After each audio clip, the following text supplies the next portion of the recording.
Nobody does Star Wars like the power of the Force from Kenner. We would be honored if you would join us. Hey Star Wars fans and action figure collectors, welcome to another episode of Power of the Force Friday. We're going forward to probably what was one of the very last figures released in the Power of the Force in 1999, very early 1999. Obviously the Phantom Menace was very much part of the part of everything in 1999.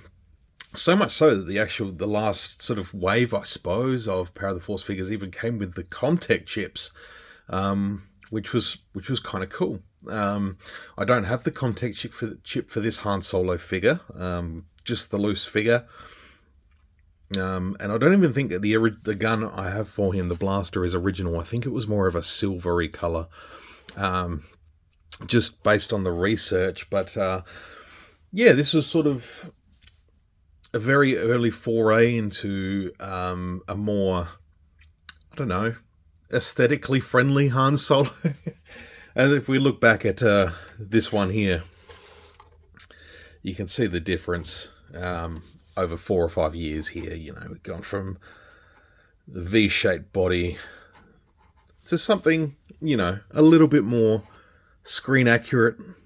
And yeah, the reason I decided to do this Han Solo is we've just had the new vintage collection Han Solo, which is an absolutely unreal figure, and I'll leave a little link at the end of this video to both of these. So I'll put them at either side of the video at the end screen after we've talked about this Han Solo in the middle, so you can check out both of the videos for those two. But yeah, it was an interesting time, and early 1999, obviously marketing for Phantom Menace was really ramping up. And maybe one day, once I've gotten through Power of the Force Fridays, maybe we get onto some of those Phantom Menace figures and take a look at those. I did do a little series of videos for Phantom Menace. What was that, last year? It was the 25th anniversary, so yeah, it would have been last year throughout May. Took a good look at some of those action figures throughout the month of May. We're celebrating the Phantom Menace. But yeah, there was some, you know, this one I've literally taken out of my cantina, which I don't have the HasLab one yet. It's on its way. Still waiting for that one to show up down here in Australia. But you know, in an effort to sort of get that up to scratch, with the new Han Solo, I was able to put the VOTC one in the cantina and replace this guy, which had been holding the fort, sitting there facing Greedo for quite a while. But I don't know. Looking at this figure, it aesthetically, like, it still kind of holds up. Yeah, the articulation's very outdated, and you know what they've done technologically these days, you know, it's unmatched. But yeah, I think it still looks like a decent Han Solo for the time, and yeah, sort of really fits in with the aesthetic of, you know, the Phantom Menace figures, and, you know, Power of the Jedi, which came in 2000, in 2001.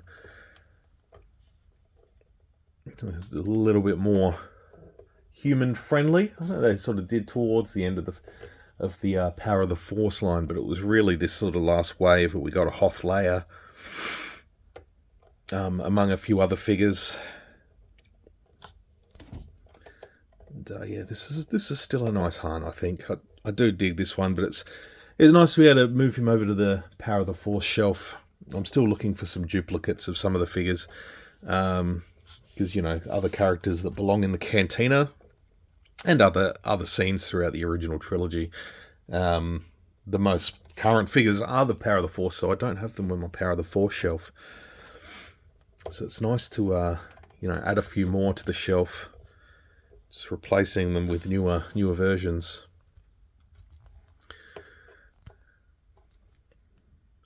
But, you know, he's almost got the classic Han Solo pose coming out of the Falcon.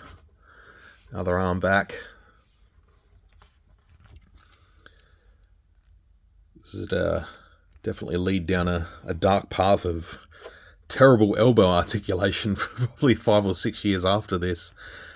I think it was only sort of after the Revenge of the Sith line that they started doing away with those elbows. There might have even been some figures that came a little bit later, but they were more than likely repacked. And the cool thing is it had a working holster, so actually able to put Han's weapon in there, which was really cool.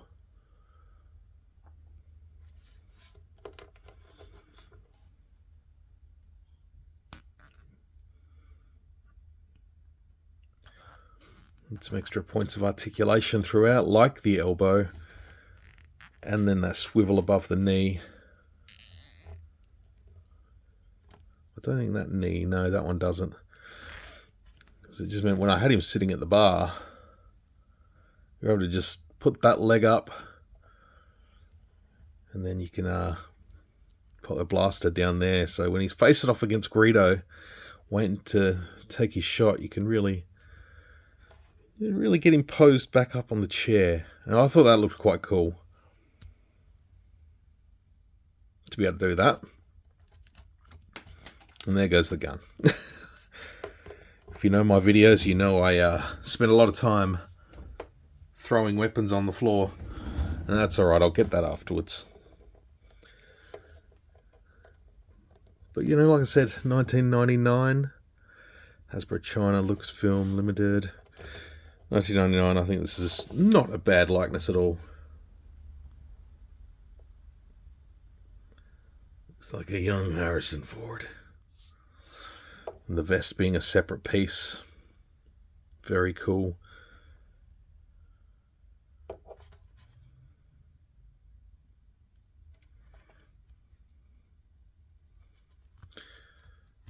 The hand almost sort of sitting at the waist there. Looks good.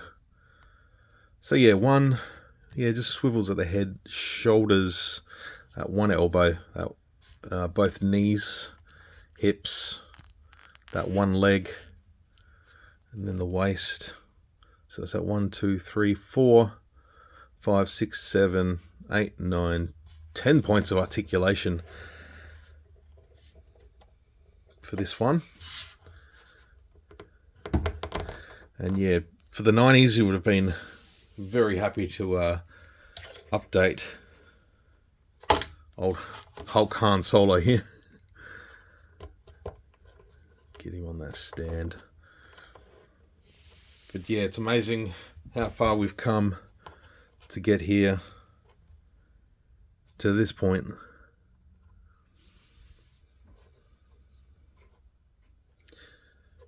But yeah, that'll just about do it for this week's episode of Power of the Force Friday. I just, this new Han Solo here on the right was a nice inspiration and nice sort of throwback to the original.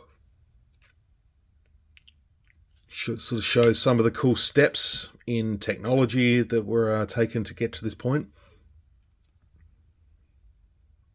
So I do thank you for sticking around and hanging out. Hope you've enjoyed checking this one out. Again, you can check out the reviews for these other two Han Solos. I'll leave them at the end just after this.